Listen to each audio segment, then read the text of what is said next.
Happy Wednesday, guys. It is time for our midweek devotion. And today I am working in the book of Colossians, and it's Colossians chapter 1. And I want to talk about verses 16 and 17. And it says, "For by him all things were created, in heaven and on earth, visible and invisible, whether thrones or dominions or rulers or authorities, all things were created through him and for him. And he is before all things, and in him all things hold together."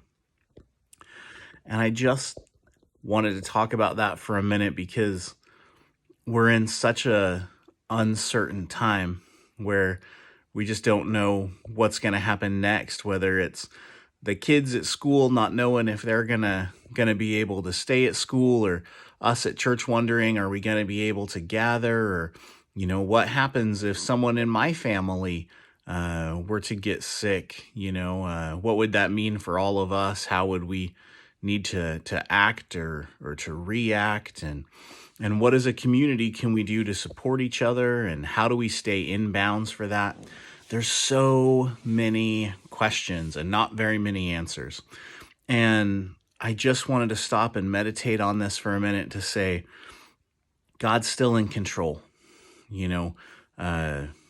By him all things were created, and through him all things are thriving. God is in control, and we can find peace in that. There's an old saying that says, worry is a lot like sitting in a rocking chair. It gives you something to do, but you don't get very far. And I think it's so important for us in this moment to remember that worrying isn't going to change anything.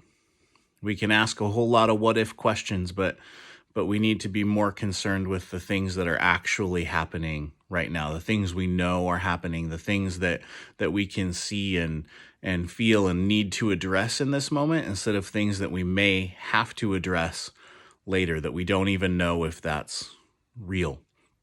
And so let's spend our time this week trying to be certain of God's sovereignty, to see how he's still at work in the middle of all of this, how he's still providing for people, how he's still blessing people, how he's still loving people, and see what examples we can see.